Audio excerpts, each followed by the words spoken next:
Hey guys, it's Allie, your GLP-1 coach, and I am back with the second video in this series. This is a very simple video. I'm going to try to keep it short and sweet.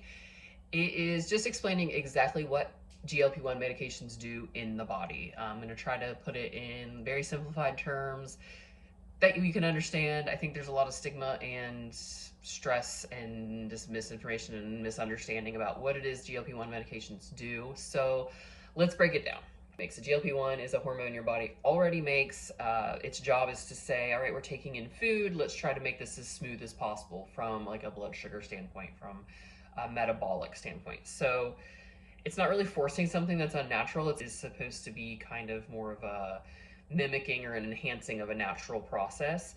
So kind of like turning up the signal on these things that maybe your body is over or under reacting on. I don't know if that makes sense, but it's going to help with appetite, cravings, and rewards. So basically, if you're somebody who has a lot of food noise, like you're constantly thinking about the next time you're going to eat, or you feel like kind of food is kind of ruling your day, you have obsessive thoughts about eating, you aren't able to stop eating when you're full, these are all things you might use a GLP-1 for. It's not necessarily like your willpower is suddenly better. Your brain is just getting a clearer signal, if that makes sense.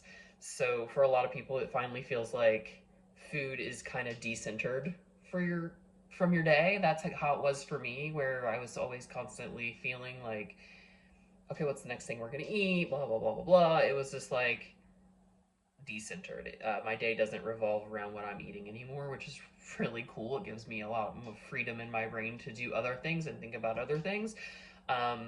Slows down your gastric emptying. That's one of the things that you hear all the time. Basically, like, you're gonna feel full longer. You're gonna be less likely to be reaching for snacks because your blood sugar is going to feel more even. And big portions or overeating is gonna feel uncomfortable and less appealing quicker. So basically that slower pace, and that's why I like this medication so much, is that it just feels like a little brake pedal of like, whoa, you're overeating, you have been for years, you don't really need to do that. And then on a long enough period of time, it does really change the way that you intake food. And then to kind of go more into the blood sugar aspect of it, GLP-1s do help the pancreas release insulin when it's needed and reduce the release of glucagon. So the glucagon is what raises your blood sugar, and the result of this is fewer spikes, less crashing out and cravings, and just more stable energy. So not only are you getting the benefit of like feeling fuller longer, the cravings being less, your blood sugar is more stable, which just leads to better metabolic health across the board.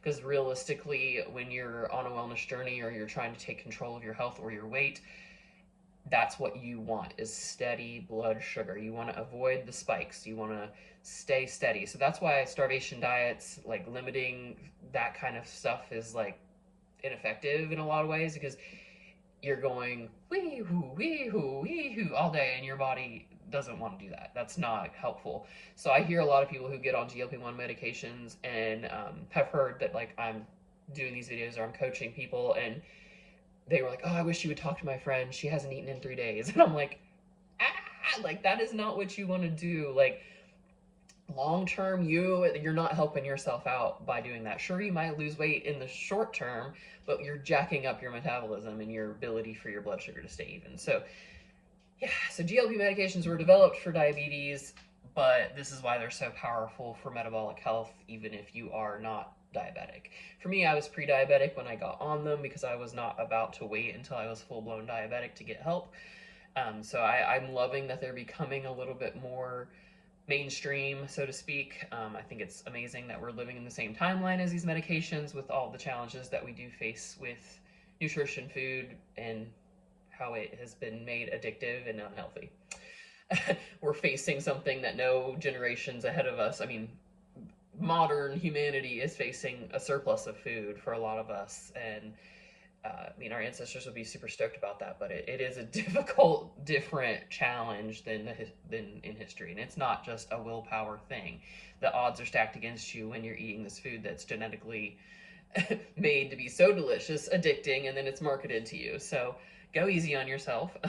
But the thing about GLP-1 medications is like that's what it does in the body. It's that signal enhancer.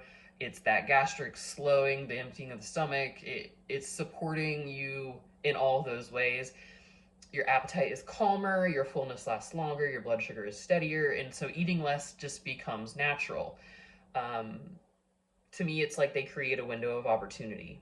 And for someone like me who I have ADHD, I did not know that for many, many years. I binge eat when I'm not on these medications. It's a dopamine sort of a thing.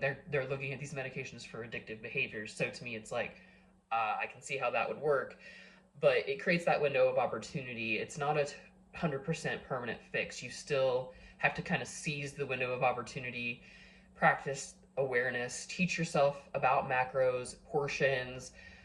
Uh, macros are protein, fat, and carbs, and people want to give like fat a bad rap or say that you shouldn't eat any carbs, or maybe you should. Like I was just doing my personal training certificate, and it said a low fat, high carb diet. That was what the answer to the question was about, like what should you eat. And I fully disagree with that because that's not what works for me.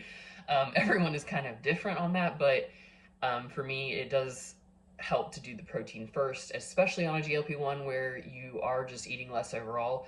You have to have that protein just to maintain your muscle mass and your strength. So it gives you that window of opportunity to start eating in a more protein forward way with a sustainable routine, and just it really can heal your relationship with food. For me, it has absolutely. It's one of the things I'm most grateful for is like I am enjoying cooking again, because not every meal is like, oh, I just know I'm gonna make something I like and then I'm gonna overeat it and then blah blah blah blah. And now I can make something I like and have a sizable portion that makes sense, and then maybe eat it 2 or 3 different times rather than eating it all at once. So definitely something wonderful about the medications, but that communication between your gut, your brain, and your blood sugar system being with less static in it, being with less spikes, less craziness. That's really the key of what these medications do. They create this window of opportunity. So I hope this video helps. I hope that, if you want to go deeper into the science, there's a lot of resources out there to do that, but that's pretty much the basic way that GLP-1s work in the body. So if you have a question, place it in the comments. I'd love to answer it in my next video. And yeah, hit subscribe. I'm going to be trying to make a video at least once a week until I cover all the topics, and I will try to answer any questions anyone has. So have a great day. Stay warm if you're in the polar vortex like me. See you next time.